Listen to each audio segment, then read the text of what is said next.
So, hey friends, I'm coming to you from my new to me 1999 GMC van. She's Lola. She's got another van. Wait, that's not right. Okay, whatever. Jerks. So after the debacle of 2019, I decided to start from scratch and do this thing all over. So I started doing some van shopping. Had a lot of help from my friend Leanna. Thank you very much. She ran across this van about the same time that I did. So I called the guy up and met up with him, and I ended up purchasing the van. So the guy I bought this van from, he did a lot of work on it, and he set it up to work for his needs and his family. He took his family skiing in Wolf Creek last winter, and they all camped in here, and he said it was perfectly fine. Now, he had it set up, like I said, for a family of 4. I travel solo, so a lot of the things that he did just won't work for me, but that's okay. He's got a lot of the base stuff done. The biggest thing he put his time, energy, and money into was insulating this thing and getting it ready to camp in places like Colorado in the winter. So that was one of the things that I really liked about this van. Also, like I said, I don't have unlimited money to put into a van build.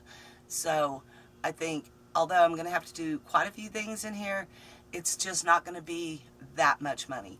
Also, luckily, I was able to get almost everything out of my old van, so I'll be able to reuse quite a bit of that. So that is a good thing. But yeah, I wanted to show you kind of the before and after. I wanted to show you what his build looks like and how he made it work for him and his family. Alright, at first glance, some of this looks pretty rough, but he had a reason behind all of this. You see all this ducting work? It's pretty crazy. So he has all that connected to the rear AC. So when they would go on road trips, if his wife was driving, he'd be back here sleeping, and he would just have that air conditioner blowing right on him where he wanted it. In my case, I will never, ever, ever be laying back here while somebody else is driving. So all that's going to have to go away for sure. He also put up these shelves, which I like the idea of it, but it's not really going to work because when you're driving along, everything's just going to fall off of that. So that's going to be reconfigured a little bit for my needs. Another thing he did was all this wiring, and he's got these little ports all over the place so that he can plug things in. Well, yeah, that's all going to be redone too. So yeah, the guy that sold this to me has a love seat in it, and I think that that's a really cute idea and everything, but it obviously isn't going to work for me and my needs. And again, like I said, he has a full-size bed back there too. That's about twice as much bed as I personally need. So these two things are going to be changed pretty quickly. Also, this is his wiring box. That is going to be completely redone. So I think what we're going to end up doing, and when I say we, I mean my friend John, who's just awesome. We're gonna build a box right here, and we're gonna put a battery. So I'll have a house battery.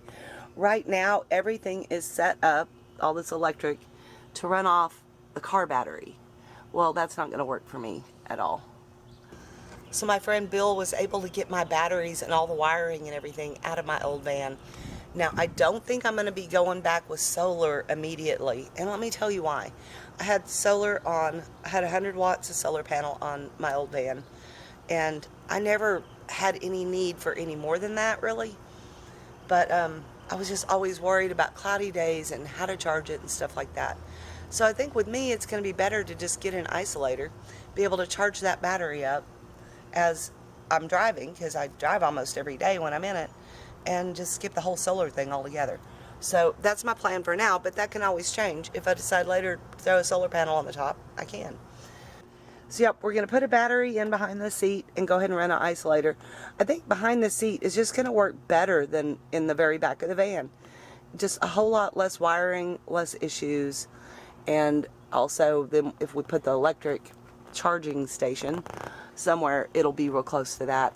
So he's got these little plugs just kind of hanging off the hanging out of the space there.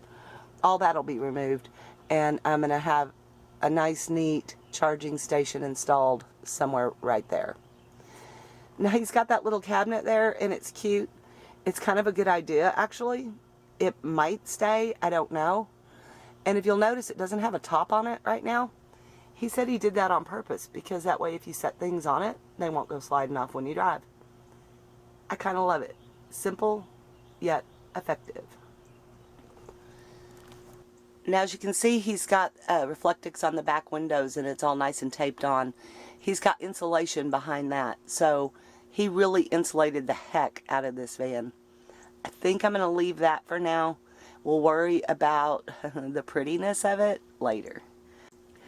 That'll be the very last thing I worry about how cute it is. You can see he also boarded up the side windows.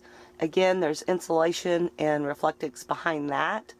So I'm tempted to just kind of leave that for now as well. And I can always paint those. I mean, that would be just easy breezy. And that net, all that venting will be going immediately. So his bed construction is pretty ingenious. He just used PVC, and this little middle pipe right here, it folds up. So if you need to put something big under there, you can. That little black sliding mat he put there because he had a huge, huge cooler under there. And that way he was able to just slide it out easy breezy. And then they would have a table right here in front of the couch to be able to use. So I get that. Like I said, van builds are suited to suit the van owner's needs. And that was something important to him. Not so much to me. But, yep, we'll fix that. Which brings me to his little kitchen area. Now this I thought was really, really kind of cool. It's got a little hand pump sink faucet. So there's no electric, no problems like that. It's just a hand pump. If you want it, you pump the water. There's a little hose under here that will just go into my 7-gallon water container under there. So anytime I need a bucket full of water, there you go. As you can see, this is a very, very simple, easy design. And yeah, I love it. It's just like that. That's it, that's all. And it doesn't quite fit. Again, things that you can fix later is the way I'm looking at that. Then under here, he's got this little bucket. And he just uses that to catch the water. Like I said, kind of cool. I don't know if I don't know. I kind of like this little area for cooking, but then again, I don't. I mean, there's curtains right here, and that's just dangerous as can be. So we'll see. We'll see what if this ends up staying in here. I really don't know yet. See, my friend John is really the brains of this operation, and he's very smart. So he told me the way to do this, the best way to do this, and I agree, make a list. Make a list of all my needs, and then kind of put them in order of what's most important to me and what's least important to me. So I did that. I started with the list. And then he said the next thing you want to do is draw a map. Figure out how you want everything. Because the first things we're probably going to do is work on that electric. Also, it's summer here in Texas, guys, and I usually don't go camping a lot in the summer. It's just too flippin' hot. But if I did get a hankering and really wanted to go, I have to have an air conditioner in here, or it's all bets are off. So I was talking about building a box here with the battery and the electronics, maybe all kind of here, and maybe even put in a false back to hang things on. I'm not sure yet. And my thoughts are, if we build that box just right, we might be able to set my portable air conditioner on top of that box and vent it out this window right here. I'll show you on the outside the way the windows look. And I was just kind of doing some random measurements in my head. I think it's going to work, guys. So this is this little side window right here that I was talking about, that if we put the air conditioner right there on the inside, how easy would that be to just go ahead and vent it right out that window. Keep your fingers crossed that our plan works. Then the air conditioner will be kind of blowing across the van. And of course I can't use the air conditioner unless I'm plugged into shore power, But here in Texas, I don't camp in the summer without shore power. I just don't. It's just too hot for me. I know some people can handle it. I can't. I'm an AC girl. So after we get the electrical and the air conditioner worked out, then it'll be technically camping ready, because that's really all I need. I could actually go and at least just sleep in it, see how it feels, wake up in the morning and see how I'd want things. I don't know. We'll see. Like I said, that's a long ways off. This van is going to take a lot of work, but that's okay. It'll give me and John a project. We'll bond. Right, John? Anyway, yeah. So I just wanted to thank you guys so much for watching, and I hope that you will come along with me on this little journey of making this van mine. Like I said, it's a work in process. It's got a lot of little things that need to be done, but like I said, the guy I bought it from, his main focus was insulating it and getting it ready for the road. There's a lot of new stuff on it. Like, he rebuilt the whole front end, all new front end parts. It's got new tires on it, new battery. He wanted to make sure him and his family weren't going to break down. So that is why I bought this van. I was so tired of breaking down in that other van all the time. And while Debaki was beautiful, pristine, looked great, was perfect on the inside, he didn't run. I mean, when he ran great. When he didn't, I was sitting on the side of the road, and I just got so tired of sitting on the side of the road, y'all. So I'm hoping to turn things around with this van, that while it's not beautiful to look at yet, I hope it'll run beautifully, and it will just be dependable. That's really all I want here, guys. Just dependable. Again, not made of money, or I'd go buy a brand new van.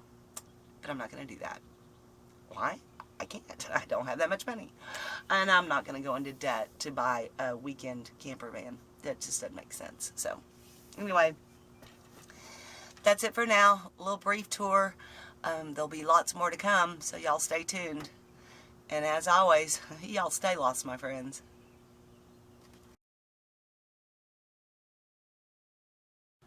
Yeah, this is his wiring fuse box. Yeah, that's going to be re-engineered, I'm sure, right away. Now, one of the funnest things about this van are the stickers, you guys. So some of these are going to come off, but I think some of them are going to stay on, especially the ones if I've actually been to that place. And I really love this. I wish it was in better shape, because that reminds me of Becky's van. But yeah, this one, that one's definitely coming off. That's all I need, is to be driving around getting unwanted attention like that. So, yeah, and we're going to have to figure out a way to get that replaced. So I'm going to need a sticker that size, I think. Yeah. Pretty funny. So these are all the places that they went in this van. So I feel like he trusted it to go cross country. Hopefully it'll work for me as well.